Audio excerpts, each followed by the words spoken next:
I got this Hcalory diesel heater. It's a 5 kilowatt and it's all in one. It's portable, so it's got the heater in the bottom, and then up top here it's got the gas tank. And I'm gonna do an install here for the truck. I'm thinking that what we'll do is we've got these side little compartments here, and we got a little gate on it here. So I'm gonna drill some holes to anchor it in there, and then circle to put this in there like that, and I put about middle part there, just like that. Then we'll figure out what to do with this backside here. I'm trying to find the little piece, the little drill bit for this, because if I could take this out, then I could easily cut that back out. And I don't use these at all. They're kind of something that lets a lot of dust in and stuff like that. So once this gets put back on there, I'm going to silicone it back in and make sure the dust seal is good, because otherwise you just get a ton of road dust that comes in here. I mean, you can see how much has gummed up in here, you know. So gonna have to work on this now and see what we can come up with.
Alright, that's looking pretty good.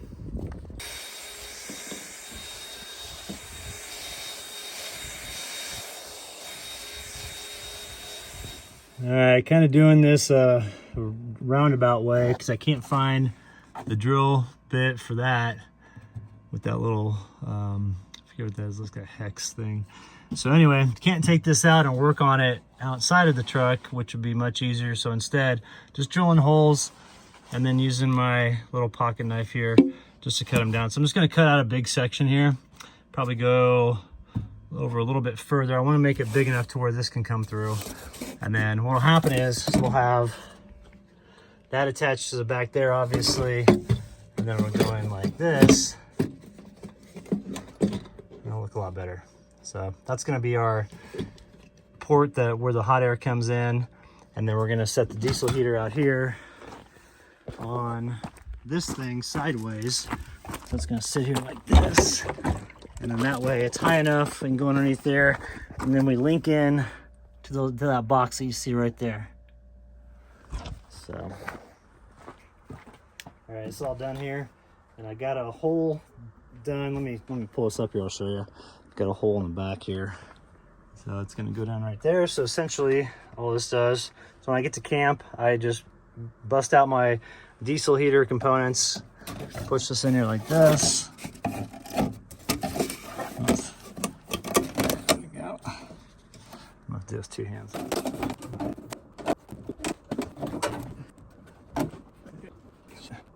All right, it's looking good. Let's see how we look on the underside here. So that's the heater coming in. And then let's see underneath here. Yep, that comes down right there. And we might be able to make it fit. We'll see if we can put the diesel heater right down here, like this, and then set it on top of this thing. I think we'll be good.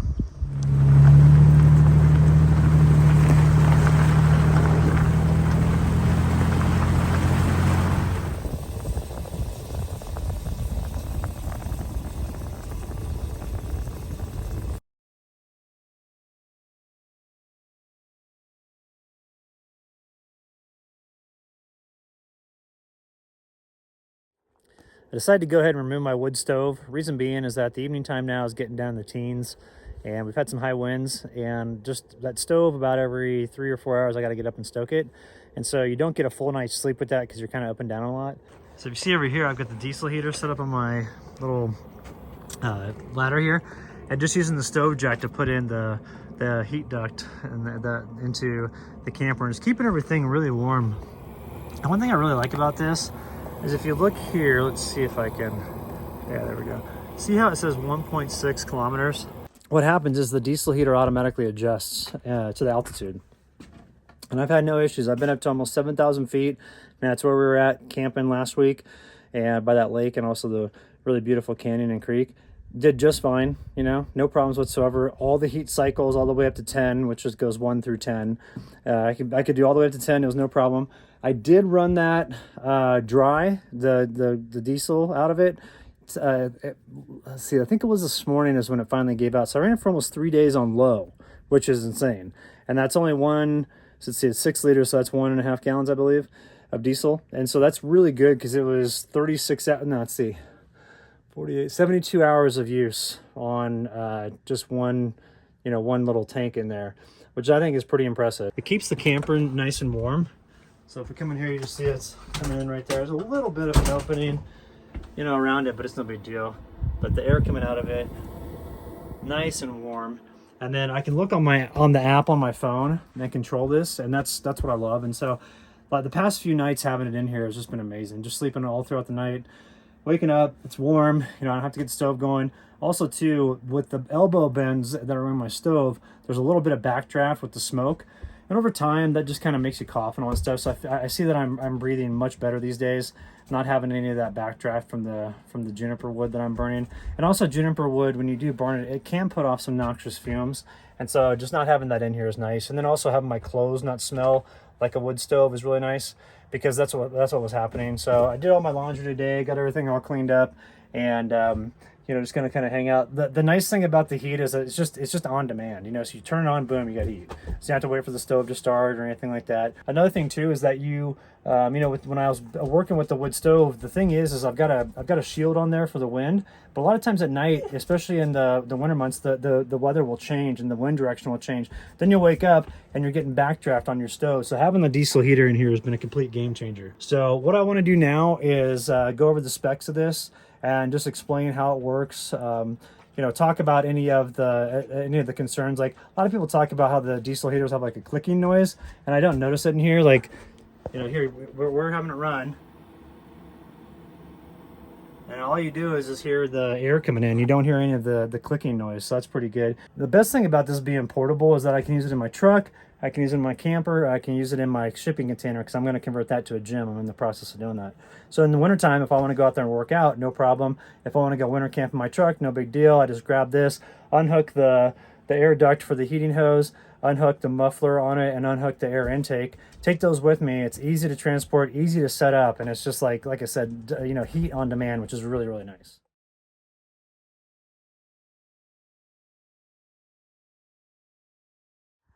All right, just want to go over real quick the Hcalory diesel heater. It's an all-in-one unit and real easy to use, real easy to transport. It comes in this nice little durable box that you can open just in case if you need to service anything on the inside. And it comes on the front here. If you see, there's an air intake, and on the back of it where the heat comes out, that's where the port comes out. So it's really easy to set this up. It doesn't take much effort really at all. And here are the components that you use to set it up. You've got your heat duct, which you adhere to. It's got these little clamps, so that way it stays on. And then you've got your muffler right here, and then your air intake. And then the last thing is you've got two different types of power sources. You've got either the AC, which is what I use, or the 12 volt. It doesn't seem to use very much power, when I was out at Shovelon Lake and Shovelon Canyon using this last week, it seemed like it was using, I think it was about 30 watts. And it wasn't much. I mean, I ran it all night and I could hardly even tell on my battery. Another thing too is the fuel consumption. It doesn't use very much fuel at all. So there was, let's see, temperatures were about 20 when we were camping, and I was keeping it on level 5 or level 6, and that ran for 2 days, for 2 nights. I didn't run it during the daytime because it was sunny and I was getting some good passive solar.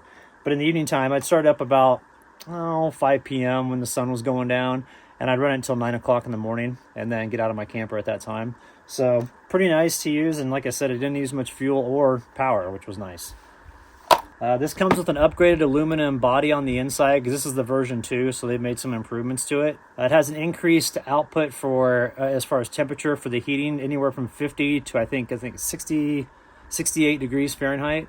So that's nice to have a little bit of extra heat. The exhaust gas is decreased in temperature from 122 degrees Fahrenheit to 212 degrees Fahrenheit. So it's much cooler with the exhaust coming out of it. And then with the efficiency being better, you have 1.87 times more usage than the previous model, which is great. And it's really easy to use this with the app. That's what I just use when I'm either in the camper here or in the camper in my truck.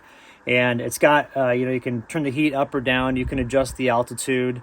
You can also preset areas, like if you wanted to come in and say, okay, in the camper here, I want to have it to be between this temperature range and this temperature range, you can do that. Lastly, the smart app control, which I use off my phone, is really easy to use. And, you can adjust the altitude on it. It does have an auto adjustment on it, but you can dial it in to make sure it's 100% right with the altitude that you're going to. I did go up to 7,000 feet. It was no problem whatsoever. It's got a temperature setting on it as well, so adjust up or down based on your needs. There's also a timer function, which is real nice because if you want to have it to where it heats something up, but then you want to turn it off before you go to bed, so that way, if you like to sleep cool, which I like to sleep cool.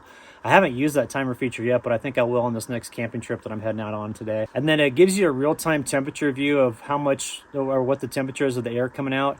I've noticed it anywhere from, 260 degrees Fahrenheit all the way up to like 330 degrees Fahrenheit is what I've used. I haven't put it all the way up to 10 though, because it goes from 1 to 10 for the heat ratings and also the fan mode.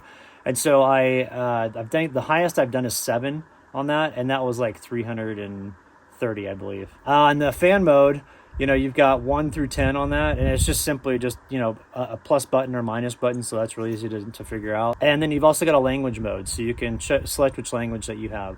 So overall, I'm real impressed with this thing. A lot of people complain about some of the heaters saying that it has a real loud clicking noise. I don't notice it with this unless I'm outside of my truck. Then I can hear like a little tiny clicking going, but you can't hear that inside the truck or in my camper here at the property, just because the fan, when it goes, it creates like a little bit of white noise, and it drowns that out. So overall, I'm real pleased with it. I think it's a great unit. I like it based on my needs because it's portable, so I can use it in the truck, I can use it in the camper, or I can use it in the gym that I'm building. And all I do is carry it over. It's lightweight, easy to use, and simple to transport. So if you look in the video description below, there's a link and then also a discount code. So if you have any questions, hit me up in the comment section. I'd be glad to expand upon any of the points that I've made here. Yeah, I'm impressed with it. I think this is a good unit, and I'm looking forward to using it all winter.